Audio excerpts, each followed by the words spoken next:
Live with CDP Sports Talk, a weekly sports and entertainment podcast sponsored by Barry Cullen Chevrolet. Live on YouTube, Facebook, Twitter, Twitch, and LinkedIn.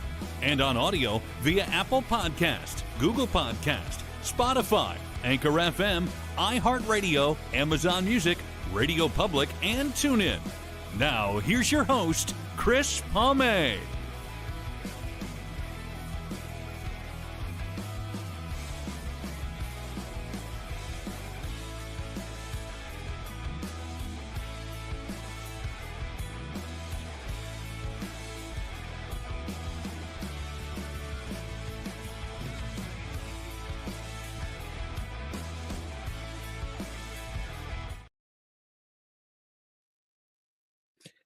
Good morning, everybody. Welcome to season 13, episode 6, overall 666 of Live with CDP Sports and Entertainment Talk Show, brought to you by our friends at Barry Cullen Chevrolet Dealership, located at 905 Woodlawn Road West in the Guelph Auto Mall. Check out their website, barrycullen.com, for the newest selection of new and pre-owned GM vehicles, along with their great selection of all-electric vehicles and Cadillac products as well.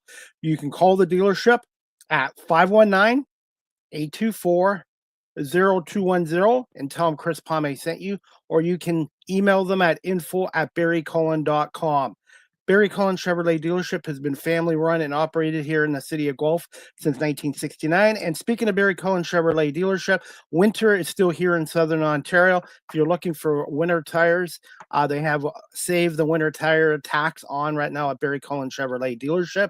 Or the cold temps are still here for another 4 to 6 weeks. Get your battery checked. A free 12-volt battery charge test at Barry Cullen Chevrolet going on right now. And if you happen to need a new battery, you can receive a $20 instant rebate as well. So Barry Cullen Chevrolet, the proud sponsor of Live with CDP Sports and Entertainment Talk Show. Good morning, everybody, on this Thursday, February 19th, 2026. And I'm looking forward to my guest today. She's a friend of the show's, and this is her third appearance. Her name is Donna Hopkins. She is with Tony McGee's Pro Football Plus as a reporter, and she covers the Washington Commanders of the National Football League as well. And we're going to bring on Donna Hopkins right now. Hey, good morning, Donna. How are you? Outstanding. How about yourself? Not too bad. I forgot to do the applause. That's something new on StreamYard here. Wow, thank you. I'm trying to keep up with all the newest things on StreamYard and technology nowadays. So, Donna, I want to say thank you so much for coming on here. And there's a little bit about to talk about with the passing away of Jesse Jackson. Yes. Jesse Jackson, Sonny Jurgensen, a great Eagle and Redskin legend, and Trey Johnson as well. Where did you want to start first on that? Yeah, I mean, you look at the month of February in the athletic rim with, like you said, Sonny Jurgensen and Barry Wilbon, that was defensive back for the Commanders also. He passed away. And then Trey Johnson, the all-pro offensive lineman. So it was a hit in the sports world, in the Washington Redskins, Washington Commanders community, to lose these legends. And like you said, Jesse Jackson also losing a great civil rights leader in him. So it's been a tough, Chris, a tough February, all the way around. But when you look at the Washington Commanders and Washington Redskins losing a legend like Sonny Jurgensen, what he did for the community, the quarterback he was in the early days, gone on to be a broadcaster, was a staple in the Washington community, did broadcasting, radio, calling the Commanders games. So you name it, he stayed entrenched in this community, and to lose a legend like him is tough, and then you go on to Barry Wilbon, when he was an all-pro cornerback when he came to Washington, and to lose his life in a house fire. that was pretty devastating too. I'm not for sure the area that he lived in, outside of, when he left football. And then you had the Trey Johnson, who he was a staple on Tony McGee's Pro Football Plus TV show throughout the years. And we had just had him on in 2025 and talking to some of his former teammates. All of them are pretty devastated. Leslie Shepard, who was a teammate, good friend, talked to him a couple of weeks ago, said that he was in great spirits. And though unexpected, he was there with his kids at a field hockey game, and he passed away suddenly. So I'm still reeling over that one too, because it was a shocker when I heard the news. But when you think about Trey Johnson and the offensive lineman during the time that he came in, the Hogs were on their way out. You look at Ray Brown, you look at Raleigh McKenzie. Those were those guys that was there before Trey. But then Trey comes in, one of those big offensive linemen that everybody wanted on their teams. And that was the time, with the Joe Bugle era too, is that they wanted physical, powerful offensive linemen that were fast too. And Trey Johnson was really fast on his feet as far as getting off the ball and just his blocking. And, he was one of those guys that can play both ways, a right guard, left guard. He came in as a tackle from Temple, but that's what you want in an offensive lineman, that you can interchange when you have injuries and so forth, and you don't miss a beat. And then during that time frame, John Jansen came on also, and then he took over, I think, the right guard position. But Trey, outside of football, was just an outstanding person. And to know him, after football in the classroom where he went on to teach, people were, to me, treated to a gift in Trey Johnson of the person he was, even more so of the football player he was. Do you expect the Commanders to honor Trey this season at some point? Well, I mean, you look at the people that have passed, not just Trey, but, the Sonny Jurgensen too, Barry Warbon. I mean, all of those guys that were staples in the Washington community and played for the Washington Redskins, that's who they were at that time, their name. So that's the reason why I'm saying Washington Redskins, because they did not play for the Commanders. They played for the Redskins. That was the name.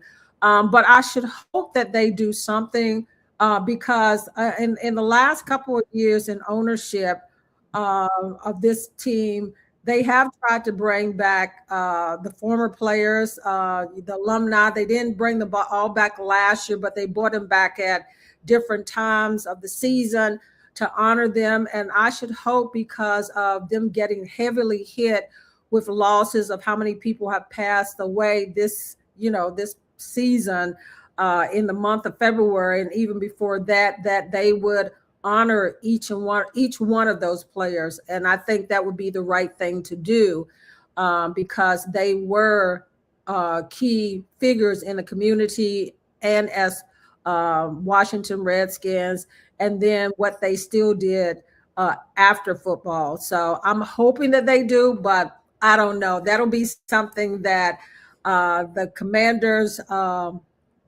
PR staff and ownership decides to do, or seeing the importance of why they should do it. What was Trey like to interview with? And I'm assuming you were able to talk to Barry as well as the late Sonny Jurgensen as well. One of the worst trades in Philadelphia Eagles history, by the way. Yeah, I covered Barry and I covered Trey, but Sonny, I got to know him in broadcasting as covered the team, and he was the announcer, and you can always count on Sonny having that cigar with him all the time. But he was just a joy to just talk to. I mean, anytime that you can wrap your head around somebody that has the knowledge and has been in the game as long as he has, it's a treat to talk to him about the days that he started playing football and how that looked then and how it looked now and how much it had changed. So you got to tap into a lot of things with Sonny Jurgensen.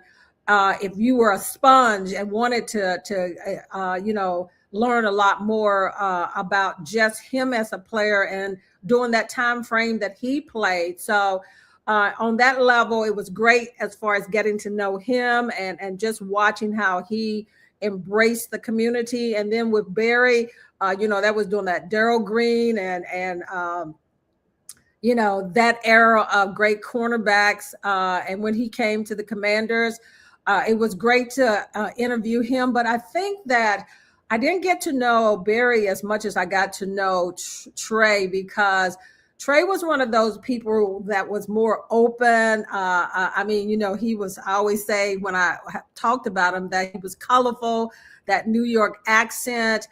He had this swagger about him that, it gravitated that to you wanting to know more about him as a player and as a person, and just how he played the game of football. He gave it 100%. He was nicked up a lot of his career with the Commanders, but the time that he was in, he was an all-pro, went to the Pro Bowl and probably would have went to a lot more, had he not been injured. And he came in at an era where the offensive line was being rebuilt. It wasn't the Hogs, the domination of the Hogs, but his play was dominant because I was talking to somebody on another outlet, and we were talking about John Madden loving Trey Johnson. Well, he loved any lineman. I think he gravitated to the linemen more than the skill positions. The defensive line, he likes those big physical guys, and Trey was number one to John Madden. But Trey, off the field, when he came on the show, he was just a wealth of information because he stayed up on the game. You can believe that a lot of people that don't watch the game anymore, former players that you get on the shows, and they know some things, but Trey was able to break down details about the game still, because he was the master of education, knowledge, and so forth. And that's the reason why I said, you think about Trey as far as outside of football, a guy that had got masters, a guy that was at the next level education-wise and pushed himself to be entrenched in the community to make a difference. He was involved in his kids' athletic, upbringing, because they were involved in field hockey, football, and they were like scholarship talent-wise. So he kept that going on with them. But I think that what I remember most about Trey is just, what you got from him as far as truth after a game. Some people try to paint it, vanilla stuff, but Trey always had a way of bringing out, you would want, let me just say this, after a game was over, win or loss, you want to talk to Trey Johnson because you were going to get good quotes from him. And again, if people go out to watch Tony McGee's Pro Football Plus, on the episodes that we had with him, I remember an episode with, I think, him and Fred Smoot going at it. It was hilarious because two of those guys are really colorful in their commentation. So I enjoy Trey and what he brought to just the communities. Totally going to be missed. And again, like I said, talking to some of his former teammates, everybody is still trying to wrap their head around this one. He's only about a year older than me, and 54 is much too young. And what I've learned is life is very short. And I wanted to ask you this too, Donna. If he ever decided, when he was alive, do you think he would have gone into coaching at some point with his knowledge? I don't think so, because I think he had the opportunity to go into coaching if he wanted to. And I know some of the other players that I've known that have finished up football, the Chris Samuels and some of those other guys, I knew they went into coaching for a while, but they're not. But I think Trey loved the classroom more than the athletic field, because although he could have done that, if he wanted to, because he was that good to me. I think he would be a great teacher of the game and breaking it down. And he would have been a good guy to be on that offensive line, being a coach there. But I think he appreciated more so being in the classroom with the younger people that were coming up and imparting his wisdom in life, in teaching. I think he was a history teacher. So that tells you something about him. He was a buff for history and past history, current history, and all of those things. So although I think he would have been a great coach, I think that he felt that his impactfulness would be better served in the classroom with the younger guys, kids coming up. And I see a celebration of life will take place, March 5th, I believe? Yes, March the 5th here in the Washington, D.C. metropolitan area at the First Baptist Church of Glen Arden. Is open to the public, to fans, to his colleagues, friends, and all of that. It's open for anybody that wants to come to that service. For, as his wife Irene said, is not to come there to mourn. It's there to celebrate Trey Johnson, and that'll be a good time. Plan on going myself because I definitely want to be there to celebrate the life of Trey Johnson and give him his flowers. Are they doing a fundraiser for a charity of Trey's? Absolutely. So for individuals that want to donate, they have a GoFund out there for Trey Johnson. Chris, I'll send it to you where you can share it on your outlets. Irene, as they said, wouldn't have never done it, but some of her friends that know her came together because, look, he has kids that have to go on. And he was entrenched in the family in, financially providing for them. So, his funeral expenses is the sports that the kids were in. This is a fundraiser just to help the family some. So if people want to go out there and donate, definitely go out there if you feel that this is something that you want to embark upon, of a person that gave so much to the community and they're just asking for a little help in their GoFund. So I think you can go out there and find Trey Johnson, but it's on social media, posted all over. But again, Chris, I will share it with you. And those who want to really, celebrate his life, you can do that by donation, or you can do that by coming to the service if you live in this area. Also, I saw a picture with you with the late Reverend Jesse Jackson. What was it like to meet someone like Jesse Jackson and the impact he had on America and actually internationally as well? Yeah, I mean, that was an honor. Anytime that you can meet those great civil rights leaders, or even leaders in general that have come up through time to impact our lives, make it better, it's an honor. And so I was at a MEAC track meet back, maybe like 5 years ago down in the Virginia Beach area. And he happened to be in the same hotel. I saw him there and I didn't say nothing. I said, if I got an opportunity again, I was going to stop. So he was at the track meet and I was outside before in the open area of the stadium. And he was out there talking, signing autographs. And this was the time where he was, not 100% healthy, but you could tell that, Father Time was catching up, but he was still alert. So I told myself, I said, this is the opportunity that you're going to go up and meet him and chat with him, because you don't get these opportunities much to meet great leaders as what he did. When you look back at the people that he was entrenched with and bringing about change, the Martin Luther Kings, the Malcolm X's, the Farrakhan's, and that list goes on and on and on. And then him running for president, and then him opening his own organization, trying to make a difference in the community for not just the African-American community, but in general for people who justice, fighting for the cause for everybody.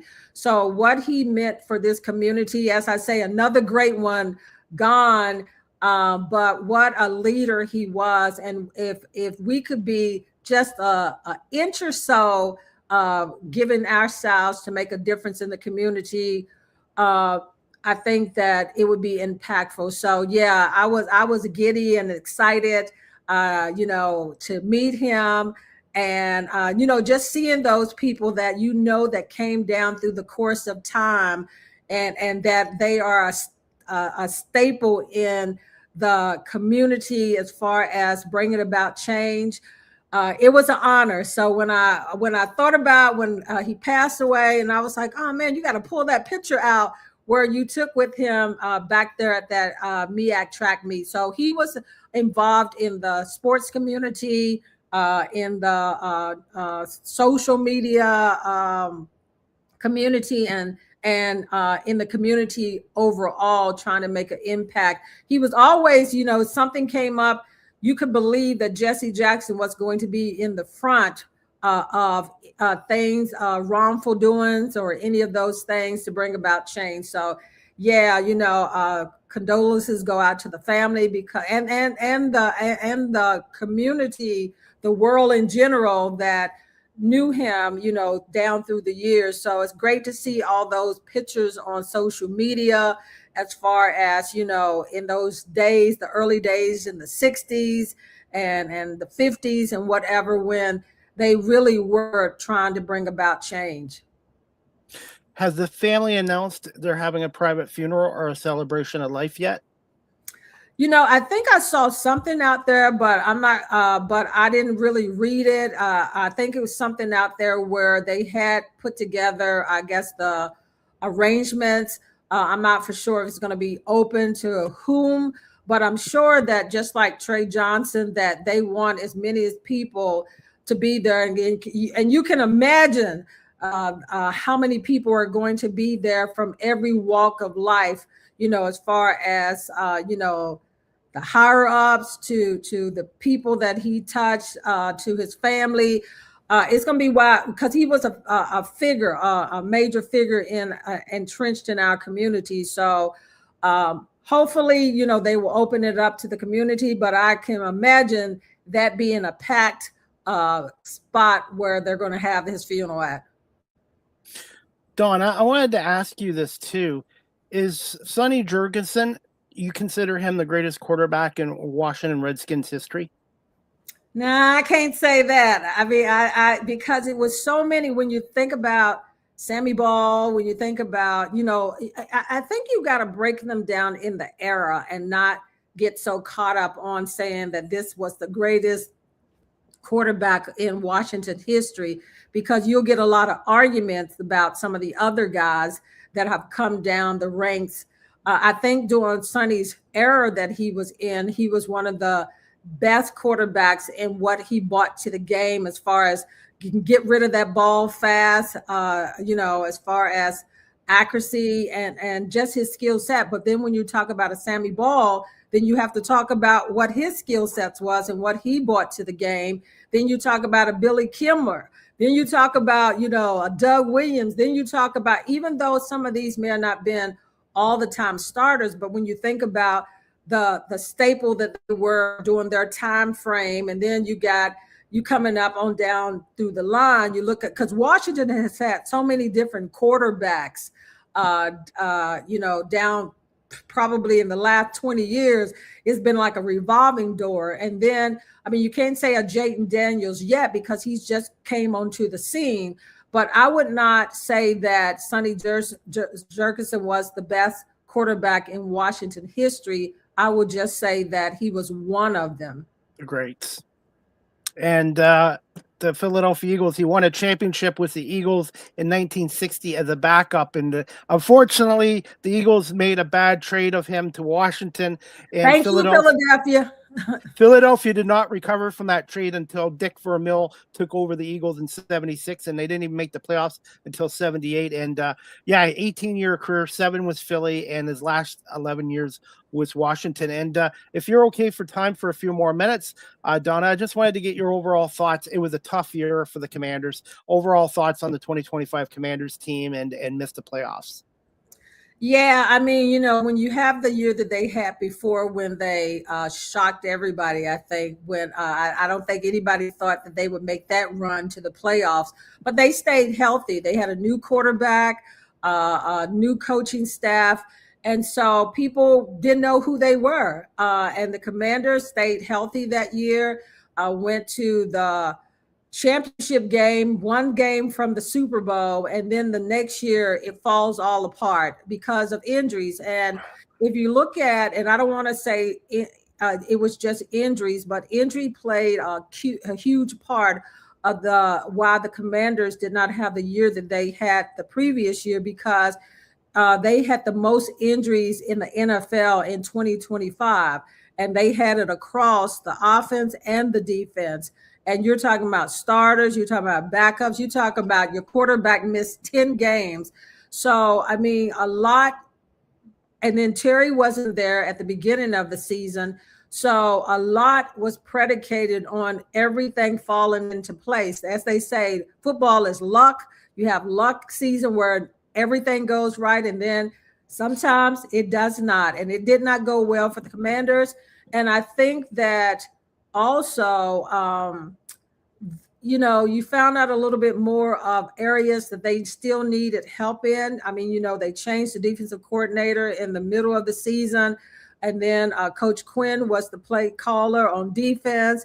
And then I think the offense hit a wall because of the fact that some of their key players was gone. And even when they came back, they were not able to push ahead and be a good team. So it was just one of those years that injuries affected them a lot. And then some key areas where they did have injuries, those backups, because I asked Coach Quinn and Adam Peters in the final presser, is when they look at the depth on this team, how did they see that? And that was one area of concern for them, is depth in key areas of this team that you saw where it hurt this team a lot more. So 2026, we have to see Jayden Daniels come back. If he can stay healthy, that should help that area. As far as the defensive side, you got it. Well, on the offensive line, you got a new offensive coordinator in David Blau. He's been with the Commanders, so it doesn't change a lot for Jayden Daniels. Unfamiliar with his style, but he said in his presser that he was going to, I asked him a question about how he sees this team in 2026 and what needs to happen. And he said, on the defensive side, Coach Quindam speaks balance and explosiveness. And he said that's what you're going to see on this Commanders offense is explosion and as far as balance. And knowing who the identity of this team is on offense, because last year in 2025, I don't think we ever knew what the identity of this team was on offense or even on defense or even as a team as a whole. So I think that it's a clear picture of what he wants. He wants Jayden to be behind the center more. I'm 100% loving that, because I think that in order to develop Jayden a little bit more, you want him to be behind the center, play action. And as David Blau said, as far as communication, running game, and all those things should be better. On the defensive side, you got Durante Jones. He brings in a new philosophy. And Coach Quinn said that is his to form as far as this defense. People ask him, well, is it going to be a 3-4 or 4-3? He says a combination of them all, but he said they weren't going to get caught up on that part of it. But what I like about him is that he's been in football for over 20 years, 16 in college, I think 10 in the NFL. And he's been under great people, even though he hasn't called plays or defenses. He's comes in with so much great knowledge that I think he'll make that. And what stands out about him to me is that he said that he's going to have a development plan for each player on defense. So to me, he's a great teacher, great communicator, and he does like the staff that he's got placed on the defense side, because he said he does not see any egos on that group. Donna, two more quick questions. Just quick thoughts on Cliff Kingsbury and the impact he had on the Commanders, and how important is this offseason for Commanders GM Adam Peters in terms of free agency, possible trades, and the NFL draft and the combine coming up too? Yeah, I think Cliff Kingsbury had his good points and everything in this offense. You could tell that he could call plays, but I just think that sometimes the adjustments in the game, I didn't see that at times. But I think that he brought a calmness in developing Jayden in his first year or two. So I think he had some good things that he did for this organization, and now he's with the Los Angeles Rams in not an offensive coordinator role, but with a good organization too. So I think it was some good things that he did, and I think in coaching wise, it was some good things that everybody did, and some good things that everybody needed to work on, not just Cliff Kingsbury, just like the players. You saw good things. And you saw some things that you was like, okay, we need to work on that. I think that goes with all the coaches, not just Cliff Kingsbury, but in general.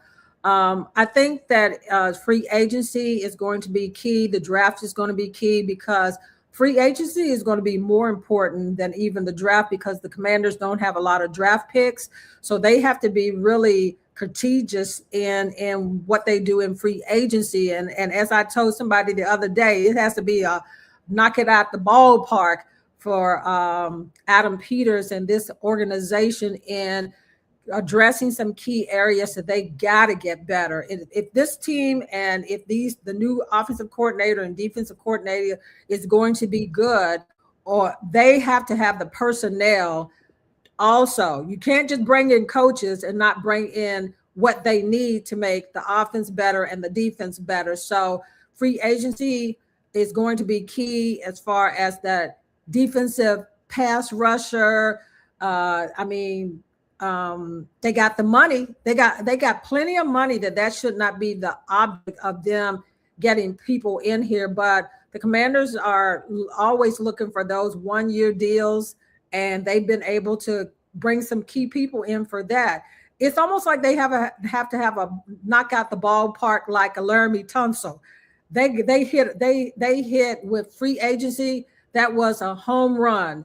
And so they need about 3 of those home runs in 2026 in free agency, and also sneaking some in from the draft, whether they stay where they're at or move down to get more picks. So they have to be savvy as far as how they utilize their limited draft picks and how aggressive they are in free agency and bringing in players that is not on their way out, but can really contribute to this team moving forward. One thing I've learned about the National Football League or even the Canadian Football League, you can win a championship one year or have a successful season, but the next year it's not guaranteed. And as an Eagles fan in media, everybody thought the Eagles were going to get back to a second Super Bowl, maybe repeat, and it just didn't happen. And it wasn't really the injuries. It was just they did not connect offensively, and they just weren't as good as the year before as well. So that's the one thing about the National Football League. Every year is different, and there's no guarantees. And what Kansas City, whether you like the Chiefs or not, or the Patriots, that just makes what the Chiefs and the Patriots really special, what they did. Yeah, exactly. Like you said, it changes each year. I mean, injuries play a part, and then you get in your own way. The Philadelphia Eagles got in their own way, coaching and players. And so it became a thing where they couldn't overcome it. And then these new teams coming up now, I think the Kansas City and all those guys are going to be back. Baltimore and all that. Look how many coaches changes there were across the NFL. So parity is what they wanted in the NFL, and they got that this year. The playoffs were one of the best playoffs I've seen in a long time because the games went down to the wire. It could have went either way in a lot of those games. I mean, you had some games that was dominant, but for the most part, the playoffs was like neck and neck and neck, coming down to the last plays to win the game. That's what you want. Not so much the Super Bowl, but still, Seattle. Nobody thought Seattle in the beginning of the year would be the team that win the Super Bowl. They quietly just won games. They had new quarterback that Minnesota didn't want. I mean, he won 14 games, Sam Darnold, and then you don't keep him. You go with a younger rookie quarterback. But he came in, did what he needed to do. They put the pieces together, and it just goes to show, if you are dialing it in at the most critical moments, you could win that Super Bowl. So I enjoy the different twists and turns of 2025, of how new teams emerged. And it goes to show again that you have to be point on each year. Luck plays into play, but if you don't have that offensive coordinator, defensive coordinator, and that head coach that can move your team forward, then you're going to be left in the dust. And you better have, it starts up front. If you can dominate that offensive line and defensive line, all the other pieces will fall into place. But to me, that's where it starts, at building your successful team. Look at the teams that was in the playoffs.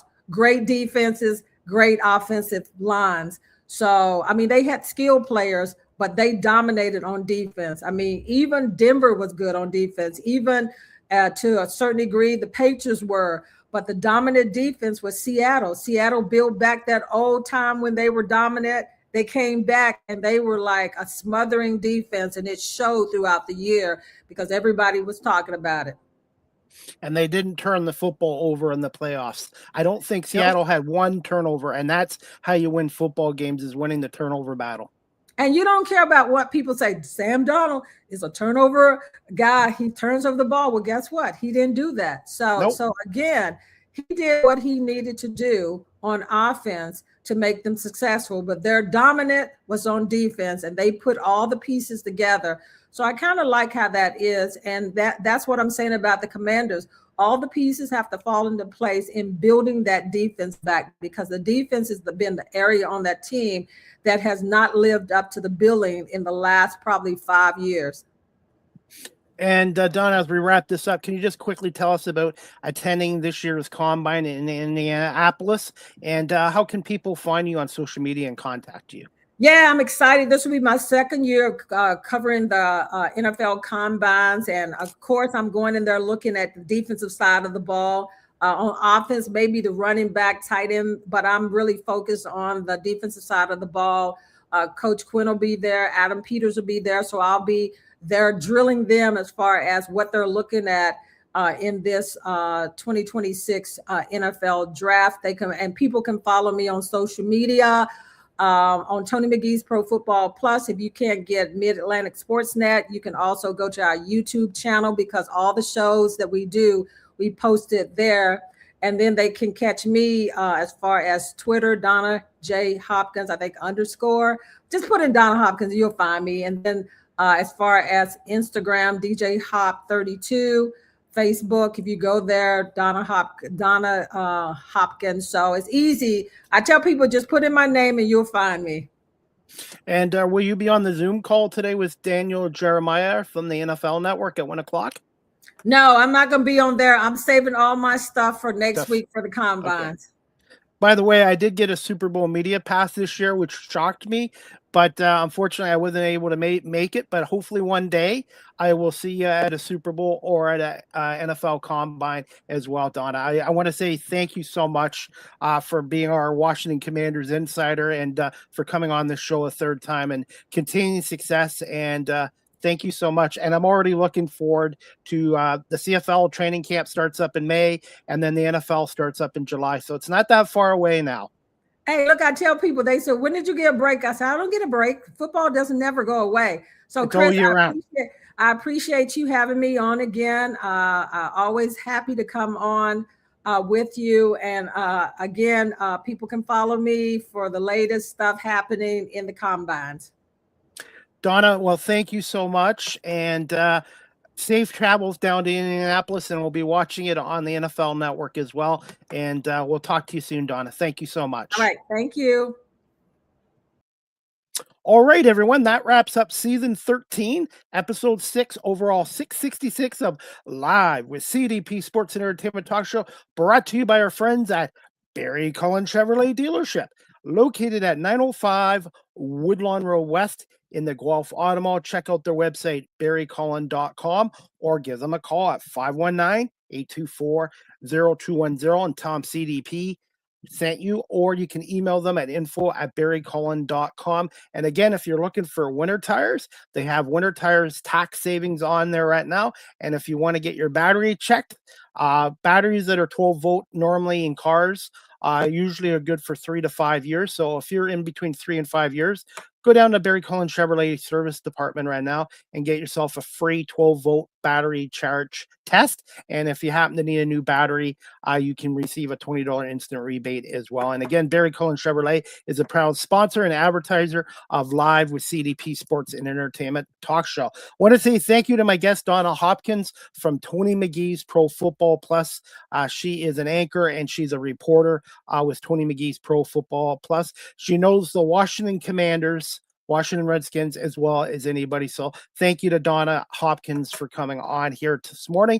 And she is on her way to the NFL Combine, which will be March 23rd to March 2nd in Indianapolis as well. And it should be interesting. And then we got the draft, the NFL draft coming up in April as well. By the way, guys, we have Olympics women hockey on today. At last count, before I did this show, Sweden, Switzerland were tied 1-1 in overtime in the bronze medal game. And then the big game this afternoon, the women's hockey for the Olympics in Milan, Italy, will be at 1:10 today with the U.S. women taking on Canada at 1:10 for the gold medal. So I'm going to pick Canada to beat the U.S. I think they'll beat the U.S. 4-3. I've got Canada 4, U.S. 3 in the women's gold medal game today. And as for Switzerland and Sweden, at last count, they were 1-1 in overtime. So we're not sure if that game is still going on. That's the bronze medal game as well. And we've got the NBA back from their all-star break, and you get a preview of the East Finals tonight, possibly. The Detroit Pistons, 40-13, led by Cade Cunningham and Jalen Durant, will be in New York to take on the New York Knicks tonight, and Jalen Bronson and the New York Knicks. So Pistons and Knicks tonight at 7:30, and I'm also looking forward to that gold medal game for women's hockey today, the U.S. and Canada. And I should have asked Donna what her predictions was for that as well. As we wrap up this show, guys, I've got another announcement. The next Live with CDP Sports and Entertainment Talk Show is going to take place on Friday, February 20th at 3 p.m. Eastern with special guest, her second appearance on my show. Her name's Mayor Marianne Mead Ward, the 29th mayor of Burlington, Ontario. So Burlington, Ontario Mayor Marianne Mead Ward will join us tomorrow, Friday, February 20th at 3 p.m. So if you're in the city of Burlington or in the Hamilton area and you have some questions for the Mayor Mead Ward and myself, please check out Live with CDP Sports and Entertainment Talk Show tomorrow, Friday, February 20th at 3 p.m. with Marianne Mead Ward from Burlington.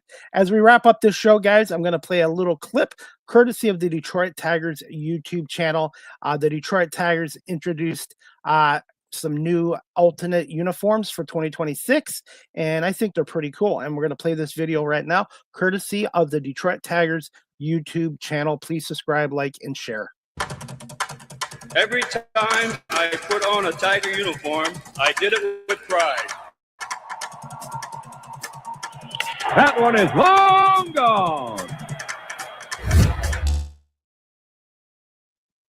Got it!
That clip was courtesy of the Detroit Tigers YouTube channel. And being a longtime Detroit Tiger fan, I am a huge fan of their new alternate uniforms. And speaking of Major League Baseball, it's back in spring training right now, and the preseason games, exhibition games will start tomorrow on Friday, February 20th as well. And the Detroit Tigers are expected to be a contender in the AL Central and the American League as well. And I'm so happy they brought back Justin Verlander. Justin spent his first 13 years with the Detroit Tigers, and then going to Houston for 6 years and winning a couple World Series with Houston as well. So it's nice to see JV Justin Verlander back with the Detroit Tigers, and I do feel the Tigers will be a contender. My only concern with the Tigers in 2026, do they have enough offense, big bats? Defense is good. Their pitching is outstanding, and it's just a matter if the Tigers offense can score enough runs to win more ball games. So we'll see. I'm looking forward to that as well. As we wrap up this show, guys, again, you can follow my guest Donna on YouTube under Tony McGee's Pro Football Plus 794. And you can also follow Donna Hopkins on Facebook if you like to follow her. And Donna Hopkins is also on X if you want to follow her on X at Donna Hopkins _ on there. And her website is DonnaJHopkins.com. DonnaJHopkins.com as well. Cambridge District Humane Society on Saturday, April 11th, 2026 is having a big fundraising event from 7 p.m. to 11 p.m. Eastern at the Cambridge Newfoundland Club located at 1500 Dunbar Road in Cambridge, Ontario. It's called the Prohibition Speakeasy Fundraising Event 1920 theme.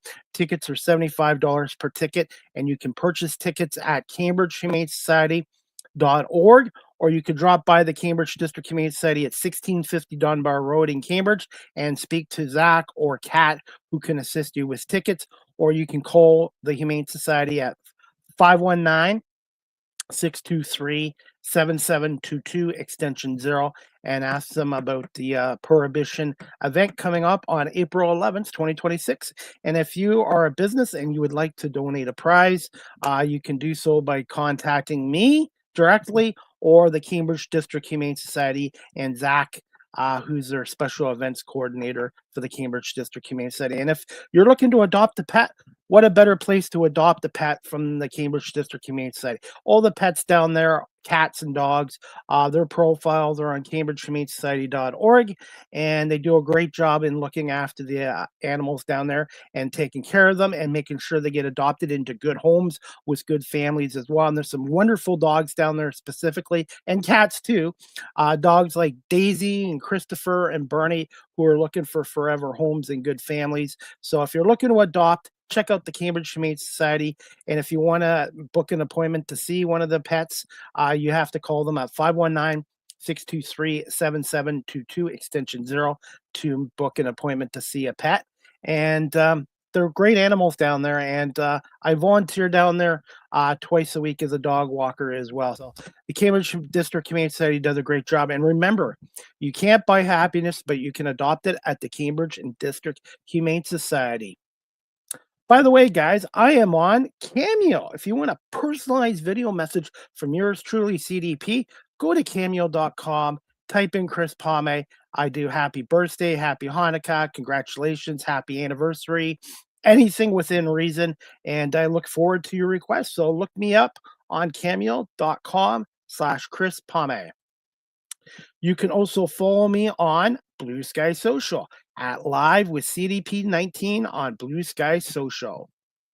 Live with CDP Sports and Entertainment Talk Show, again, is live streamed on YouTube, Facebook, Twitter, X, Twitch, LinkedIn, and now available on Instagram. And I am working, hopefully, to get this on TikTok as well. And bear with me, there has been some technical issues with StreamYard and Twitter X lately, so I'm hoping the show is live on Twitter X right now. You can also follow my media work on my website, beacons.ai/Chris D. Palme. You can also follow this full-time content creator. Yes, I'm on TikTok at Chris Palme. follow, like, and share. And I post a lot of content there on TikTok as well. So check me out on TikTok at Chris Pame. And I have almost 1,600 followers there. So thank you to everyone for following me on TikTok. StreamYard is the official live stream provider of Live with CDP Sports and Entertainment Talk Show. If you're into webinars, live streaming, podcasting, check out StreamYard.com. They have basic free plans, paid professional plans like I have. And if you're a business, a company that does a lot of webinars, go to StreamYard.com and contact their sales department for pricing as well. And yours truly has been with StreamYard now for 5 years. Big thumbs up to StreamYard.com. Live with CDP Sports and Entertainment Talk Show. The audio version is on these platforms: iHeartRadio, Amazon Music, Spotify for podcasters, Apple Podcasts, Breaker, Pocket Casts, Spotify, Castbox, LinkedIn, Pandora, Tuned In, YouTube Music, and Good Pods. Please subscribe, like, and share. And I want to say thank you to 71 countries around the world for listening to Live with CDP Sports and Entertainment Talk Show. Finally, guys, you can email the show Live with CDP Sports and Entertainment Talk Show at cpame19@gmail.com. Any comments, questions, suggestions, feedback would be greatly appreciated. And also, if you like my YouTube channel, you like my talk show, my media work, and you would like to contribute, I am on PayPal. Go to paypal.com, type in Chris Pame. My email is cpame19@gmail.com if you would like to support the show through PayPal or book a personalized video message from yours truly, Chris Pame, on cameo.com. Finally, guys, you can follow me on Facebook, Threads, Instagram, LinkedIn, Blue Sky Social, everywhere except Snapchat. And remember to check out my YouTube channel. Go to Chris Pame, Live with CDP Talk Show. Subscribe, like, and share. And I want to say thank you to everyone for watching my YouTube channel and my YouTube shorts as well. And also, I want to say thank you to the audience for watching this show live stream or on my audio platforms, or watching some of my reels and clips through TikTok, Instagram stories, or my YouTube shorts channel as well. And if you're a guest that has a unique story and career and you'd like to come on Live with CDP Sports and Entertainment Talk Show, the Argo Bounce podcast show when the Toronto Argonauts are back in the season, or the Small Talk podcast, check out Live with CDP Sports and Entertainment Talk Show. You can contact me at cpame19@gmail.com or DM me if you have a unique story or career you'd like to share on this platform as well. And if you're a local business and you're looking to advertise on this platform, Live with CDP Sports and Entertainment Talk Show, the Small Talk podcast, the Argo Bounce podcast show, which is on 21 platforms, has over 640,000 views on YouTube, and I have over 10,000 plus listens on Spotify. You can email me at cpame19@gmail.com or DM me on my social media pages. My prices are reasonable and very competitive compared to the traditional radio markets. And this show is on 21 platforms, both video form and audio form. And I'm on all major social media platforms. So if you're looking to advertise, check out Live with CDP Sports and Entertainment Talk Show. And speaking of advertisement, a thank you to Barry Cullen Chevrolet dealership again for being a part of this show for the last 3.5 years. And again, if you're looking for a new or a pre-owned GM vehicle or an all-electric vehicle or a Cadillac vehicle, there's no better place in Guelph than Barry Cullen Chevrolet dealership at 905 Woodlawn Road West in the Guelph Auto Mall. And I want to again say thank you to my guest today, Donna Hopkins, for coming on the show for the third time to talk a little bit about the passing of Trey Johnson, former Commanders offensive lineman, Sonny Jorgensen, the legendary Commanders Redskins quarterback, and Reverend Jesse Jackson, who passed away recently, and the impact he had on African Americans in the U.S. and around the world as well. So thank you to Donna Hopkins for coming on, and really appreciate the audience, you people people for coming on here. Thank you so much, everyone, for watching and listening to the show. And again, my next Live with CDP Sports and Entertainment Talk Show. I'm excited tomorrow, Friday, February 20th, 3 p.m. with special guest, Mayor of Burlington, Ontario, Marianne Mead Ward will come on and talk to us about the latest happenings and going on in the city of Burlington, Ontario, and maybe a little talk about the impact the tariffs are having on the Burlington market and on Ontario as well. So Marianne Mead Ward will be on tomorrow at 3 o'clock. And then Monday, February 23rd, 3 p.m. As the late Billy Ray Lyons would say, Billy Red Lions would say on CHCH Maple Leaf Wrestling, don't you miss it. I have the former Intercontinental Champion, former 3-time Tag Team Champion, Jacques Rougeau, a.k.a. the Mountie, a part of the fabulous Rougeau Brothers Tag Team with his brother Raymond, and part of the Tag Team Champion Quebecers as well. So Jacques Rougeau will join us on Monday, February 23rd, 3 p.m. to talk a little bit about the latest GPW event on May 30th at the Slash Puppy Center in Gatineau, Quebec. And Jacques Rougeau is going to be a part of the 20-man Royal Rumble as well. So if you're a fan of the WWE, a fan of Jacques Rougeau, and of course the Mountie, check him out this Monday, February 23rd at 3 p.m. Eastern. And then the Small Talk Podcast, a special edition, is coming up on Tuesday, February 24th, 8 p.m. with co-host Marlene Sharp, myself. We have special guests Keisha Reynolds, a hypnotherapist out of Philadelphia, and the bikini chef Susan Ivey from Los Angeles on this show. So I've got more great shows, more great guests coming up as well. And again, women's hockey today in the Olympics, 1 o'clock, Canada, U.S. I've got Canada winning 4-3 over the U.S. for the gold medals for women's hockey as well. And the men's hockey, I believe, will be either tomorrow or Saturday, so stay tuned for that as well. I hope everybody has a wonderful afternoon, and we'll see you back here tomorrow at 3 o'clock for another edition of Live with CDP Sports and Entertainment Talk Show, hosted by Chris Palme and brought to you by the folks at Barry Cullen Chevrolet Dealership.